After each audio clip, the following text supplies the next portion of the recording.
Hanoman adalah ksatria berwujud kera putih yang mampu berbicara layaknya manusia.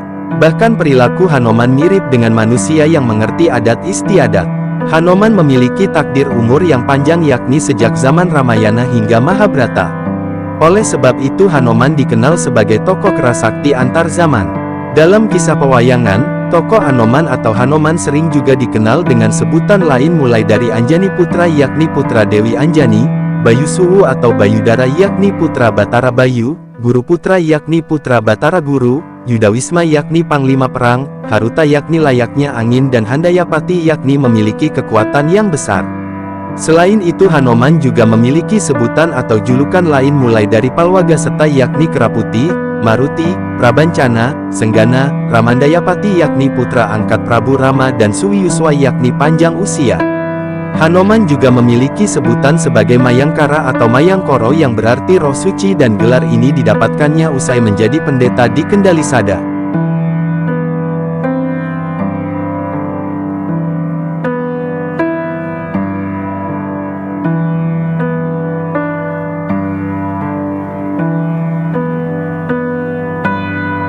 Sejarah kelahiran Hanoman yaitu merupakan putra dari Batara Guru dan Dewi Anjani.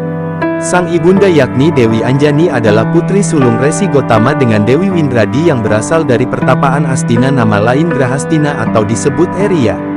Meskipun berwujud kera, Hanoman menjadi salah satu tokoh wayang yang dikasihi para dewa. Hanoman dikisahkan mendapat anugerah berupa Cupu Manik Astagina. Dia juga ditakdirkan memiliki riwayat hidup panjang. Hanoman hidup mulai dari zaman Ramayana hingga Mahabharata.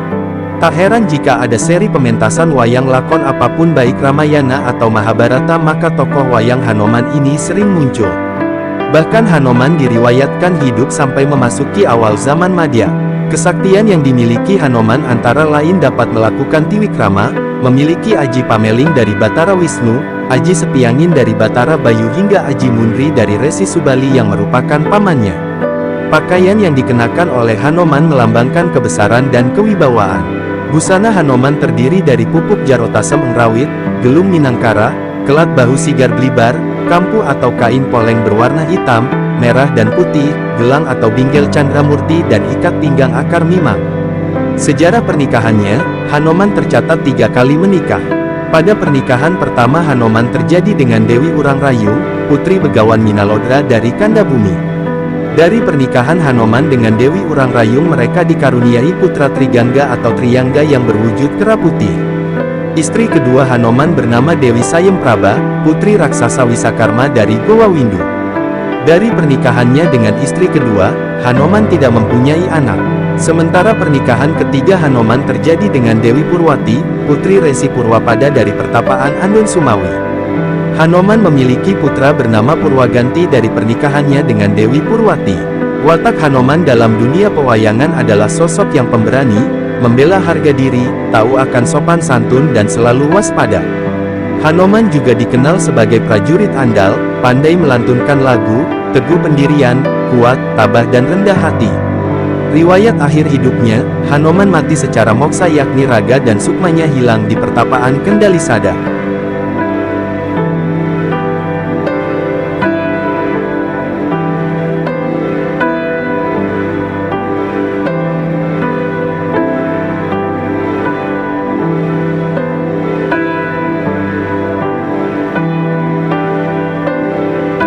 Dalam mitologi Hindu, Cirawijin merupakan 8 makhluk abadi dan salah satu-satunya adalah Hanoman. Pada saat Hanoman masih kecil, ia mengira matahari adalah buah yang bisa dimakan. El kemudian terbang ke arahnya dan hendak memakannya. Dewa Indra melihat hal itu dan menjadi cemas dengan keselamatan matahari. Untuk mengantisipasinya, ia melemparkan petir ke arah Hanoman sehingga kera kecil itu jatuh dan menabrak gunung. Melihat hal itu maka Dewa Bayu menjadi marah dan berdiam diri. Akibat tindakannya, semua makhluk di bumi menjadi lemas. Para dewa pun memohon kepada Dewa Bayu agar menyingkirkan kemarahannya. Dewa Bayu menghentikan kemarahannya dan Hanoman diberi hadiah melimpah ruah. Dewa Brahma dan Dewa Indra memberi anugerah bahwa Hanoman akan kebal dari segala senjata serta kematian akan datang hanya dengan kehendaknya sendiri.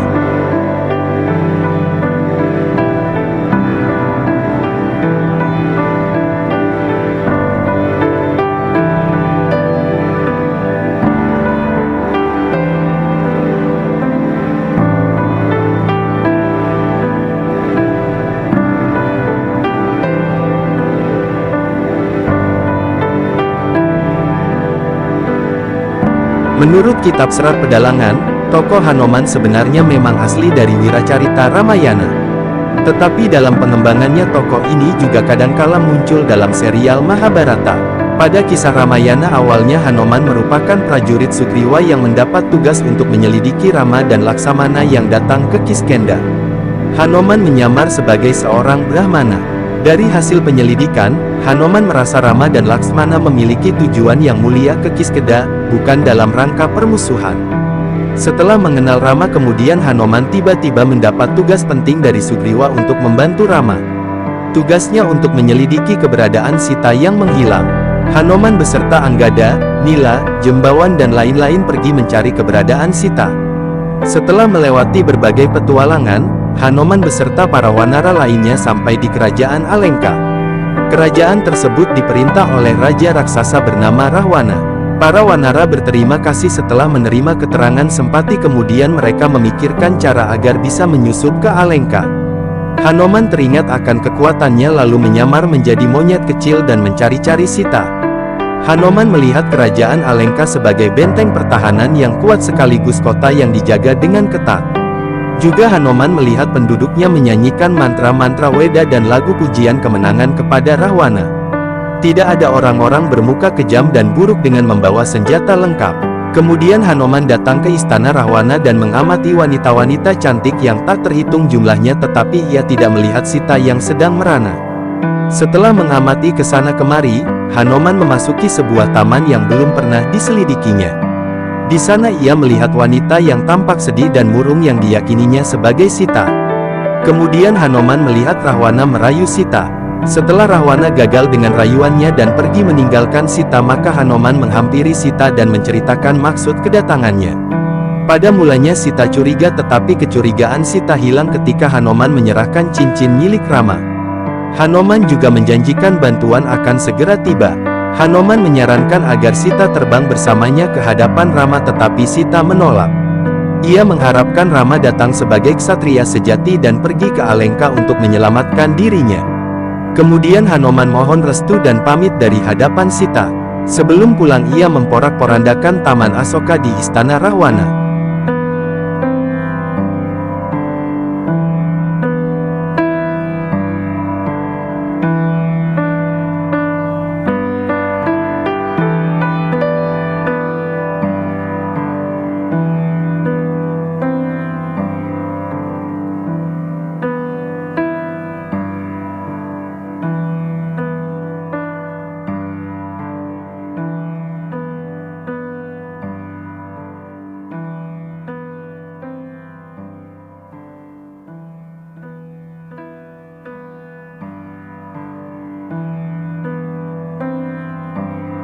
Hanoman membunuh ribuan tentara termasuk prajurit pilihan Rahwana seperti Jambumali dan Aksa. Akhirnya ia dapat ditangkap Indrajit putra sulung Rahwana sekaligus putra mahkota kerajaan Alengka dengan senjata Brahma Astra. Senjata itu melilit tubuh Hanoman. Namun kesaktian Brahma Astra lenyap saat tentara raksasa menambahkan tali jerami. Indrajit marah bercampur kecewa karena Brahma Astra bisa dilepaskan Hanoman kapan saja, tetapi Hanoman belum bereaksi karena menunggu saat yang tepat. Ketika Rahwana hendak memberikan hukuman mati kepada Hanoman, tiba-tiba Wibisana adik kandung Rahwana membela Hanoman agar hukumannya diringankan, mengingat Hanoman adalah seorang utusan. Rahwana menjatuhkan hukuman agar ekor Hanoman dibakar. Melihat hal itu, Sita berdoa agar api yang membakar ekor Hanoman menjadi sejuk. Karena doa Sita kepada Dewa Agni terkabul, api yang membakar ekor Hanoman menjadi sejuk. Lalu Hanoman memberontak dan melepaskan Brahma Astra yang mengikat dirinya. Dengan ekor menyala-nyala seperti obor, Hanoman membakar kota Alengka. Kota Alengka pun menjadi lautan api. Setelah menimbulkan kebakaran besar, Hanoman menceburkan diri ke laut agar api di ekornya padam. Penghuni surga memuji keberanian Hanoman dan berkata bahwa selain kediaman Sita, kota Alengka dilalap api. Dengan membawa kabar gembira, Hanoman menghadap Rama dan menceritakan keadaan Sita. Setelah itu Rama menyiapkan pasukan wanara untuk menggempur Alengka. Setelah pertempuran besar melawan Rahwana berakhir, Rama hendak memberikan hadiah untuk Hanoman. Namun Hanoman menolak karena ia hanya ingin agar Sri Rama bersemayam di dalam hatinya. Rama mengerti maksud Hanoman dan bersemayam secara rohaniah dalam jasmaninya. Akhirnya Hanoman pergi bermeditasi di puncak gunung mendoakan keselamatan dunia. Pada zaman Dwapara Yuga, Hanoman bertemu dengan Bima dan Arjuna dari lingkungan keraton Hastinapura. Dari pertemuannya dengan Hanoman, Arjuna menggunakan lambang Hanoman sebagai panji keretanya pada saat perang Baratayuda. Demikian sekilas penjelasan lengkap mengenai tokoh kerasakti Hanoman yang memperoleh gelar Resi Mayangkoro yang berarti roh suci setelah menjadi pendeta.